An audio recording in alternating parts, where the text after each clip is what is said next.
Hello, welcome to the MuseScore Café for today, October 24th, 2018. And the topic that I have chosen to talk about today is MuseScore in Education. And my official title is Director of Education, which really means a couple different things. It means educating, just general educating of users, showing them how to use MuseScore, but it also really means trying to support the education world, the world of music education specifically, as well as I can. We really want MuseScore to be the number one choice in music schools and schools that are teaching music when it comes to notation software. And at some level, this is already true. I mean, it's already the case that students know what's up. I mean, they know a good thing when they see it. They know that a free program that does like everything you could possibly want when doing what you need to do with notation software in school, producing whether it's producing exercises for a theory class or arrangements for your ensembles, etc. All of excuse me, all of the things that one would normally need to use notation software for in school, MuseScore does, and students love that it's free. Faculty, what we find is because they went to school usually at a time when MuseScore didn't exist or wasn't where it is today, most of the faculty is much more comfortable with Finale or Sibelius, and so what we're trying to do is figure out how to bridge this gap and how to get schools that are more comfortable themselves with Finale or Sibelius to be more comfortable supporting their students using MuseScore. That's one of the problems that we are facing and trying to solve. Now, there's other schools we know that are totally on board with MuseScore, but then maybe they need additional resources also to help figure out what they're doing. So these are excuse me, I'm sorry, I'm recovering from a cold. So these are some of the problems that we are trying to figure out how to solve, and I've got some ideas, and I definitely also want to hear from you guys. So I do have my chat window here. Great. All right, cool. Different browsers respond differently to this chat, but it definitely works for at least some browsers. And so if you are watching this in the embedded player, like on my website, masteringmusescore.com or somewhere else, and are not seeing the chat widget, if you press the YouTube link within the video or the button or however it's presented, and get to the YouTube website, or if you're watching this using the iOS app, probably Android app also, you should be able to access the chat that way. So for people who are participating live, I highly recommend doing that, participating here and asking me questions, giving me your ideas. I'm always happy to do monologues, but I'm even happier when I can be actually interacting. So let me tell you some of the things that I've been working on, some of the things that I'm considering working on, and we'll kind of go from there. So the most important thing that I want to tell you about is this. Oh, shoot. I had a separate window up for it, and now I've lost it. Give me a sec. Here we go. Let me close some of these things. Here we go. Sorry about that. So this is an idea that I've had for some time, and it's taken a variety of different forms in my head. But what the current shape of it is this URL right here, and let me just paste this into the chat, and then later I'll put it in the comments. This here is a resource that I've created. The idea being just to create a place for educators and students who are particularly interested in the process of using MuseScore in education, to exchange ideas, for me to be able to share information with you. It's just a free thing to sign up for, in which I will be, sending out newsletters. I will be providing some resources. I've got some resources here already.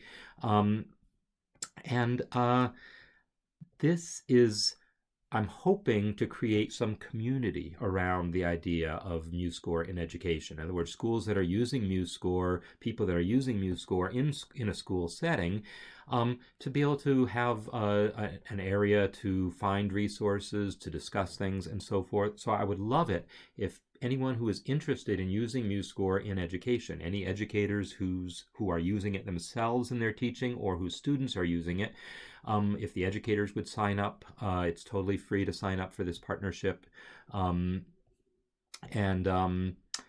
also students who are interested, just go ahead and sign up for this. And I'm still in the process of sort of defining what kind of content I'm going to be creating here, and that's part of what I'm looking for input on, what you guys would actually find useful. So I welcome your comments on this.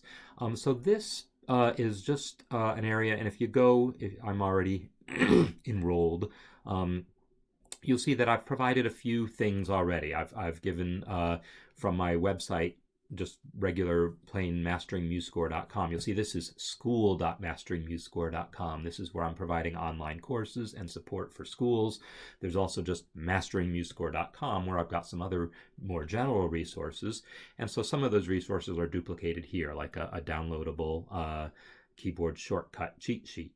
But I've also put some tutorials here that I've created or that I've taken from other sources and are linking here. There's links to the Café, and then I've created some discussion areas where we can talk, people can post comments on use of MuseScore, just basic how to use MuseScore, but also like things that might apply for people who are primary school teachers. By primary school, at least in the United States, that's usually defined as kindergarten through 8th grade, your first 8 years worth of schooling. Some people would define it as 6th or 7th, doesn't really matter. Secondary education, excuse me, basically meaning high school, and higher education basically meaning like university level. So that we can, these discussion areas are primarily aimed at the teachers who are wanting to look at how to incorporate MuseScore into their teaching, but are also perfectly potentially open to students who want to talk about just how they're using MuseScore in their music theory classes in the university or whatnot. One of the big things that I want to be doing is I'm going to start a series of webinars specifically for the music education. So in January, I'm going to have a webinar on the use of MuseScore in education, and it's going to be very much a hands-on how-to sort of thing. Here, let's look at some common things that you might need to do with MuseScore in an educational setting, and let's actually walk through hands-on how to do these things. So it'll be some hands-on training, not as super in-depth training on how to access every feature of MuseScore, but hey, let's just jump right into creating a like for instance, in a music theory class, one of the things you do over and over again is create 4-part SATB realizations of some simple melody that you want to do a chorale harmonization of, or maybe in a counterpoint class you're writing something with 2 staves and one voice on each staff, and being able to create examples like that and work all the features that you would need just to complete these basic processes. Or if you're a teacher, putting together a handout or using MuseScore to actually create theory quizzes or scale worksheets and so forth. So I want to look at some very specific applications and talk about them in that webinar. So these are going to be free webinars. Again, you'll access them by just joining up on this educational partnership page so that you'll have all the notifications and so forth. So these are some of the things that I've already kind of planned, and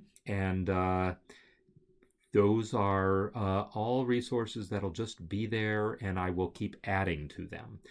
So that's something that I know about that I will be doing to I'm going to use my phone actually to be monitoring the chat so I don't have to keep, there we go. So I don't have to keep interrupting the flow of what's on screen here. So these are some of the free resources that I want to provide to help schools. So some of the other things, though, that I'm looking at, as some of you may know, I'm well. First of all, I'm the author of the book Mastering MuseScore, which, if I was doing my job correctly, and once again, hold on.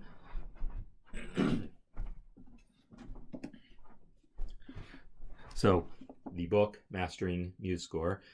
This came out in conjunction with MuseScore 2, and it's a very comprehensive, complete manual for MuseScore. It's something that I didn't design to be like a textbook to use in a college course or anything like that. And it's been suggested that maybe that would be a useful thing. Now, I don't know that anyone teaches a whole college course just on MuseScore or even just on music notation in general. My sense is that MuseScore is taught, in conjunction with a music technology course or a music theory course or an arranging course, where maybe you would spend a week or two just talking about how to use notation software to get the job done. So the book isn't organized as a full textbook, but it's more of a reference for teaching yourself what you need as you need it, and I think would make a great adjunct to things like that. I also think that schools should probably have a copy of this book to keep in their computer labs. And one of the things that I want to do here is I want to find out, right now the book is sold through Amazon, and they don't really have a way to set up educational discounts, but I want to talk to people individually about doing that and figuring out how we can get copies of the book to educational institutions at a discount. So that's something that I want to be making happen and have some ideas about, and definitely be contacting me about this. But in addition to the book, I've just recently completed construction of an online course. And this online course here, it's basically follows the same basic organization as the book as far as teaching every single feature of MuseScore, but via video, a whole bunch of like 5 to 10 minute video lessons, like 100 of them. And so the idea of this is, again, it's more for self-study. It's not like designed to be a textbook that you would follow in a university course, but I feel like it would be an excellent adjunct. And so if people are teaching MuseScore and are looking for resources to help if they're teaching MuseScore in conjunction with their theory class or music technology class, then I feel like this would be a good resource for their students. And so I want to make this course available to like the entire school. I want to set it up so the school can purchase like a site license. And again, I've got ideas on how to do that. I actually have created that down here. If you scroll down to where you would actually go about ordering the course, you'll see these options for group annual subscriptions, so that if you are like a single teacher teaching a single course, you could do this, or if you're like the administrator for a small school, you could go at this level, or if you're like the administrator of a large school and you want to just make this course available to like literally all the students at the school, you can sign up at this level. So these are some of the ideas I have for making this course available to large numbers of people at once. So I'm also going to be looking at reaching out directly to educators and administrators to sort of let people know about these resources. Beyond that, though, there's other ideas that have been discussed and are continuing to be discussed of additional resources we could be creating. For instance, if you're teaching a course in music theory and you're trying to use MuseScore with it, well, would it be useful to have a textbook that's music theory with MuseScore? I tend to think that this could be a useful thing. I mean, I don't know if I do teach music theory at the university level, and when I do, we've usually used one of the well-established textbooks, Koska and Payne, for instance, I don't know how many schools would be looking to replace their existing theory textbook with one that is more, sort of modernized to, really talk about how to apply this theory in the digital age, as far as how to use software to accomplish some of the tasks that are being done. I feel like this is a really interesting subject that would have a lot of appeal what I don't know is like for people who are actually university educators or band or high school band directors or choral teachers or teachers at that level, if this is something that you would be considering to use in a course. That's something I'm really interested in, that kind of feedback. And so if you're watching live, again, please chat. Enter your comments there. If you're watching this, like most people I know, these cafes, the timing doesn't necessarily work for you. And the vast majority of people who watch these cafes are watching them afterwards, and I get that. But just leave comments. You can also email me, Marc with a C, M-A-R-C. Actually, let me just put that in the chat. It's M-A-R-C at MuseScore.com.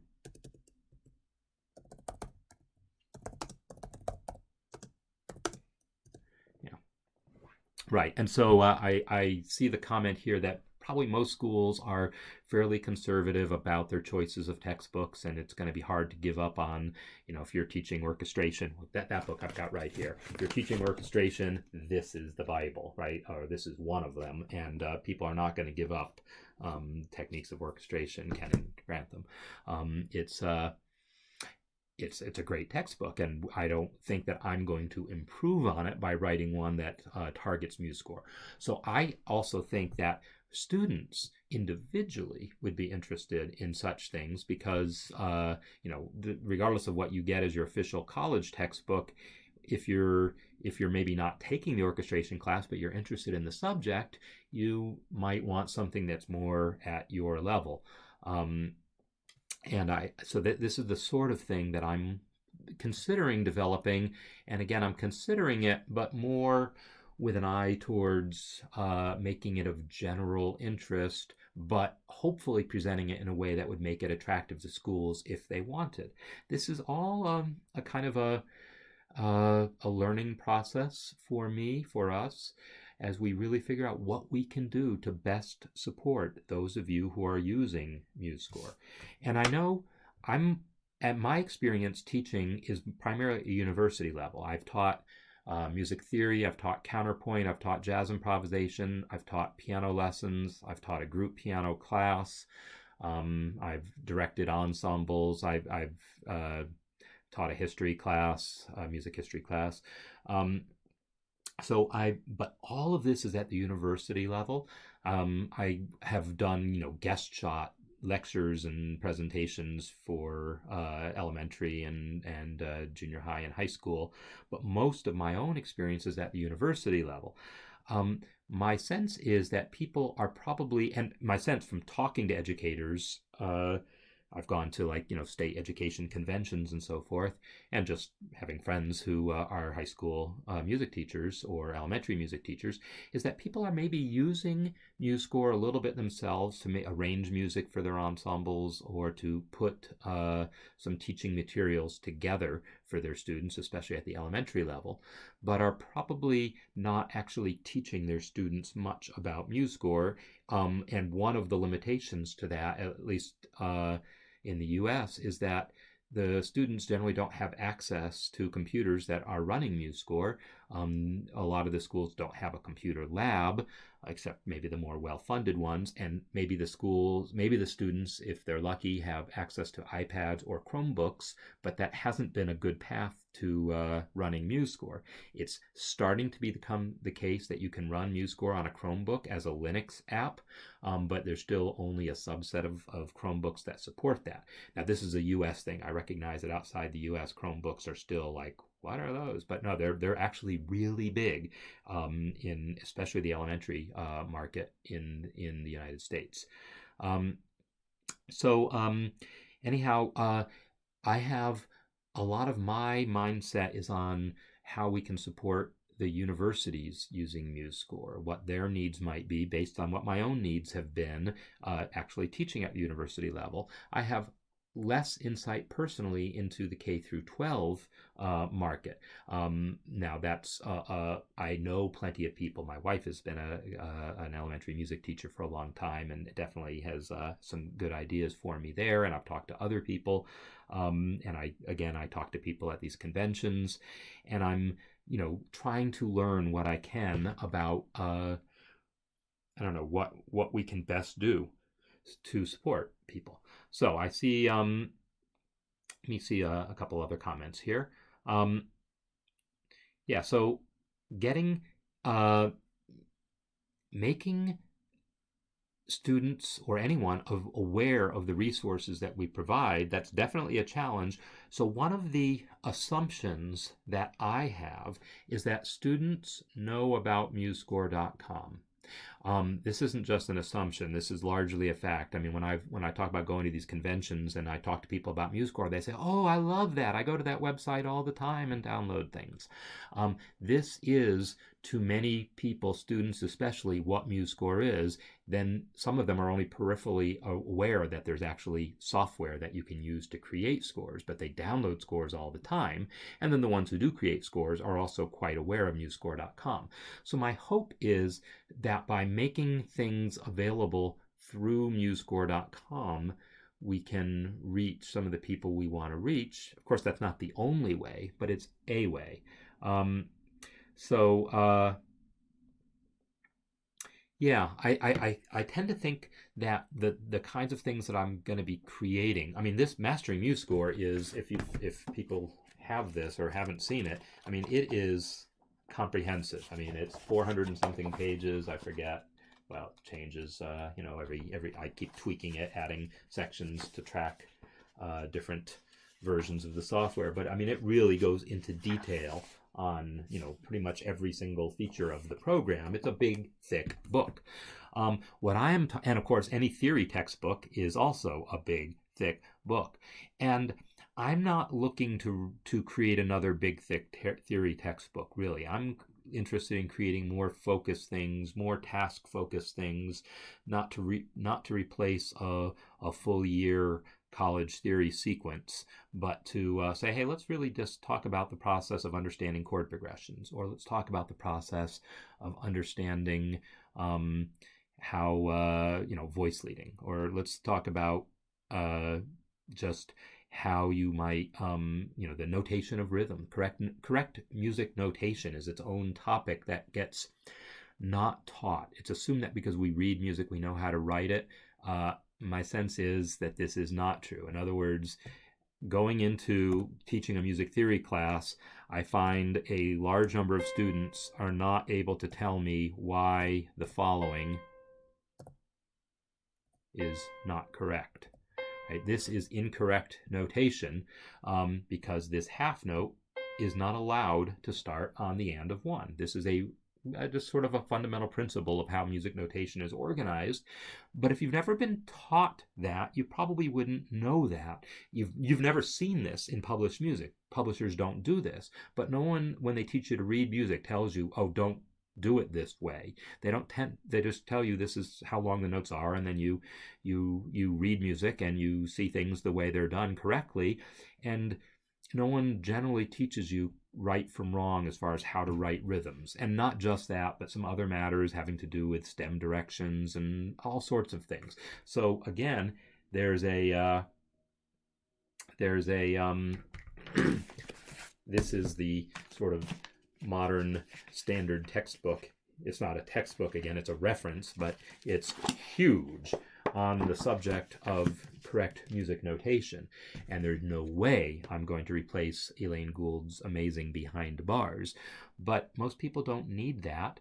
They could just use a much more simplified and direct, well, this is what you need to know about how to notate things correctly. And then, oh, by the way, here's how to do that in MuseScore. So that's another type of, reference that I would want to create that I think could be useful, because I would teach music theory and have to teach people, even when I wasn't teaching anything about notation software, I would have to teach people about correct notation. And then eventually I started teaching about using notation software also. So, and still had to teach about correct notation. Wow, you've seen this in published music? Yeah, that's, a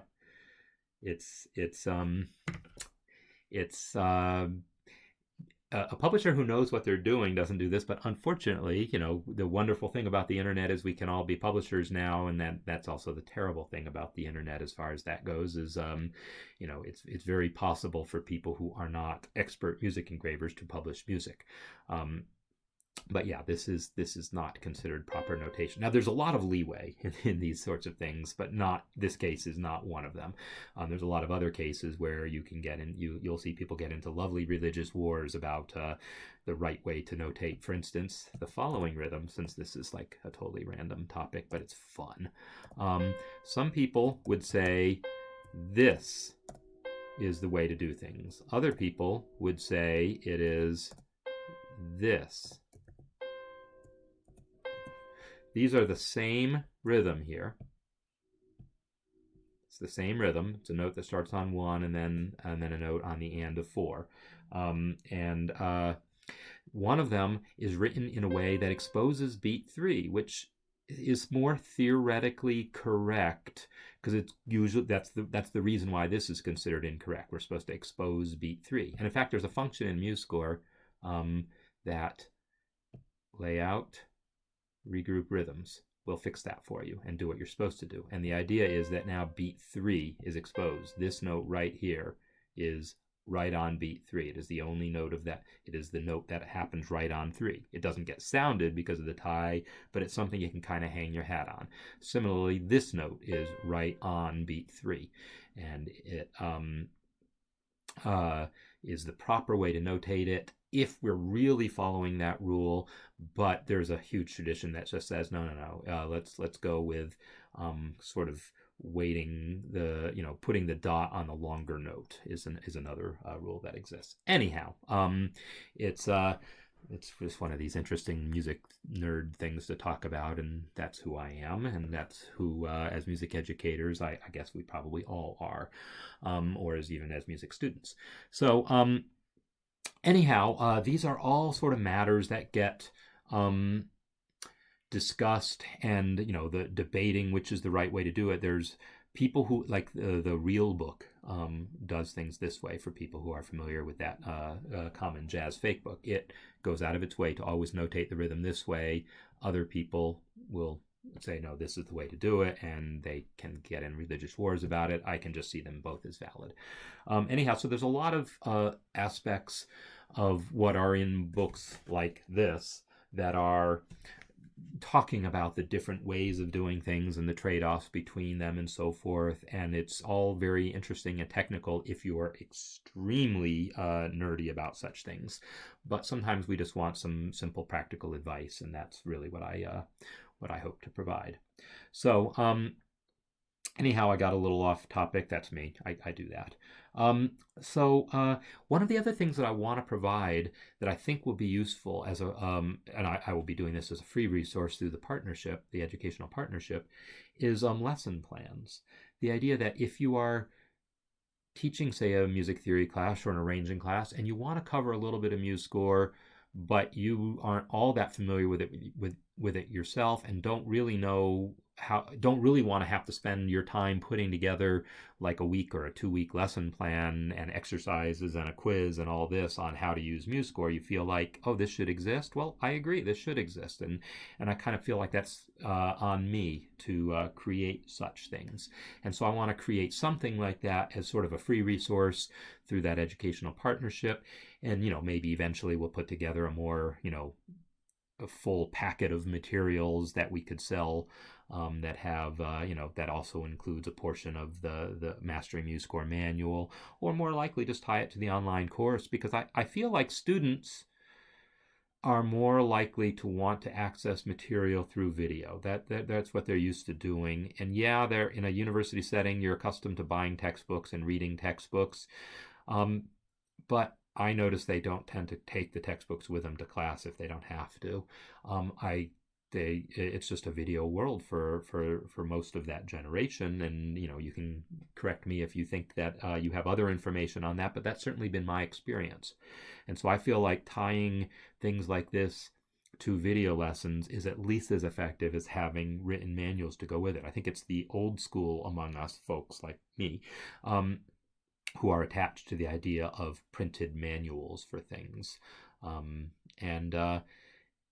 That's not going to go away, but I sort of think of video lessons and online courses and things of that nature as being probably more relevant to teaching especially anything having to do with music technology to younger people. This we're teaching music technology. We're using we're using technology already. We're not using paper. The MuseScore is not paper, right? It's a representation of paper on screen, and it seems like the most natural way to learn about it also is with not actual paper, but with stuff that you look at on screen. So this is also, though, things that I'm really interested in kind of learning other people's opinions about. So again, if you're watching this later and you have ideas for me, please shoot me an email, leave comments here in the video. I'm really interested in what it is that you are using MuseScore for. So again, I mentioned the example of someone teaching music theory and deciding, hey, I guess I need to spend a week on teaching notation software and basic notation skills so that my students can complete their homework assignments. I want to be able to present that as a package to you. Say, here's something you can do. Here's a package that will allow you to do that. But is that the right thing? Is it really a 1 week session on notation software and proper notation techniques, or do you spend a month on it, or do you spend just 1 hour on it, or do you not cover that in a music theory class, you cover it in a music technology course? Well, I know the answer is actually both there, but anyhow, these are all the things that I want to know. What do you watching this right now, I'm talking to you, looking directly at the camera, I'm talking to you, and I really want to know what it is that you are using MuseScore for in your teaching, or what your students are using it for in order to complete the assignments that you are giving them. What skills do they need that they don't have that we can help them achieve, that maybe you don't want to have to do? Maybe you don't want to spend even a week, or maybe you don't even want to spend an hour talking about MuseScore. You just want to be able to send your students, say, hey, here's a site, go here, and you can learn everything you need to know in order to use MuseScore effectively in this course. That is kind of where I'm coming from. I want to make it as easy as possible for you to teach and let your students use MuseScore without you having to spend a lot of your time teaching MuseScore. I'm directing most of this discussion at teachers. If you're a student, the same thing applies, though. I mean, if you watching this are a student and are thinking, boy, I really want to use MuseScore to accomplish these assignments my teacher is giving me, but he doesn't know how to use MuseScore to do these things. Could you help me? And yeah, I mean, that's the thing, is I want to produce the materials that are going to be useful for people using MuseScore in an educational setting, whether you are the teacher or the student, or perhaps both, grad students, for instance. So I'm going on and on and on because I have these ideas, I have these thoughts that I want to share with you, but I also want to get feedback on. I'm thinking like I've told you most of the things that I had in mind that I wanted to tell you or ask you. As far as asking, I do actually want to put together a more formal survey and try to get that out to people. And again, the best way I know to reach people is I need to have contact information. I need to have a way of reaching people who are in music education. Primarily, I'm thinking of educators, but also students who are just really interested in education. I want to be able to reach you, and this MuseScore educational partnership is kind of the means that I'm looking at doing that. So if I go back, let me go back and show you what it looks like again before you've actually signed up, so you recognize it. That should have worked. Okay, it is working. So this MuseScore educational partnership, again, is how I want to be able to reach people. This is the community I want to create.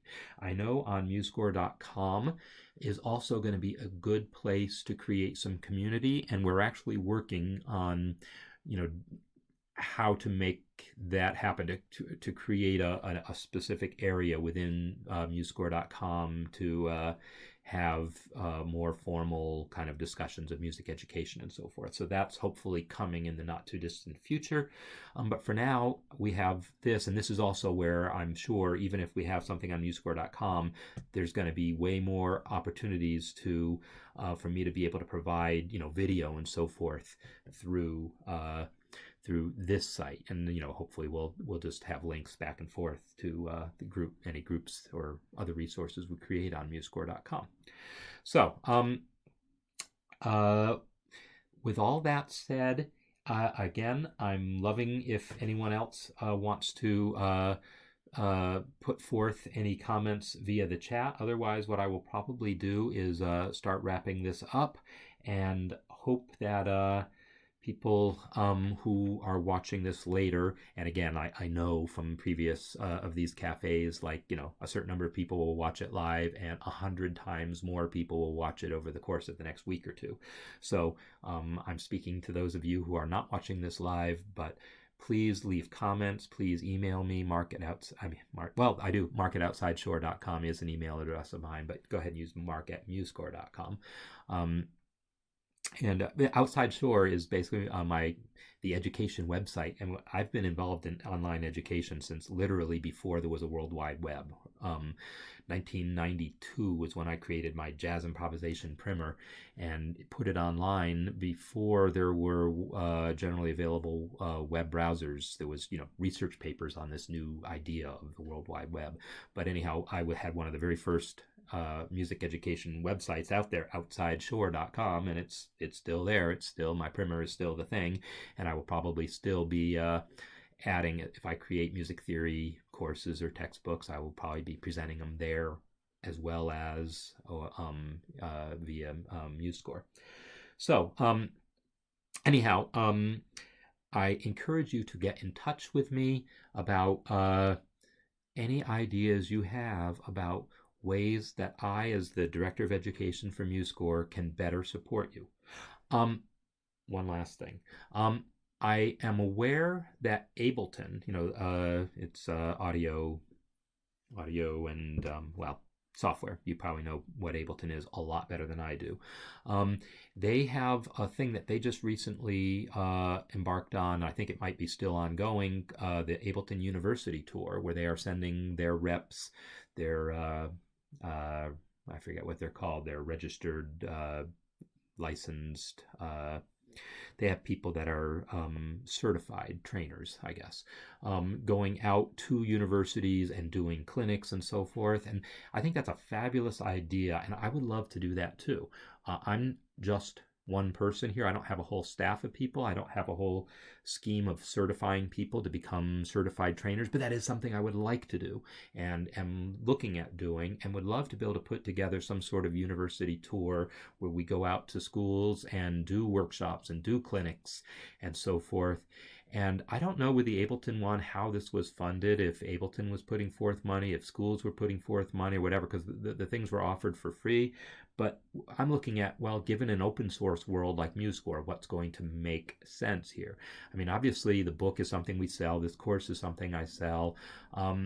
Because, I am trying to do this as a full-time thing, but we're also very aware that, well, MuseScore lives and dies by being free software, and the community built around it is such a wonderful thing. So I want to figure out how we can best create something like what Ableton is able to do as a commercial product. How can we create some small version of that, or maybe not even that small, as an open source product? So that's also something I'm going to be looking into. If you're someone at a school where you think, wow, yeah, we would love to have someone come out here and we could maybe help figure out a way to make that work financially, etc., hit me up with ideas for that as well. But again, I'm going to be reaching out to people as I can through this educational partnership, and also just any other way I can figure to find educators and reach out to them through social media and so forth. So now I've checked off my last checkbox from my notes to self. So I will let it go at that. And I hope that if you're watching this as an educator or as a music student, you have some thoughts for me, some ideas about, wow, I really want to be involved in helping make MuseScore a bigger part of music education, make this really work better. And boy, I've had this issue, and now this looks like some way that maybe you guys are going to help me solve it. Please let me know what that looks like for you. Meanwhile, this series of cafes is something I do every Wednesday at this time. Daylight savings time is probably about to cut out pretty soon, and that might shift things by an hour because different countries will cut in at different times, etc. So, in any case, every Wednesday I do these sessions in which I pick a topic and ramble on, answer questions, whatever. So please, if you haven't already, just make a note of this and come back next week when I talk about some other topic that I haven't selected yet. So that said, I hope everyone has a fantastic day and a fantastic week ahead, and I look forward to working with you on MuseScore in education. Thanks.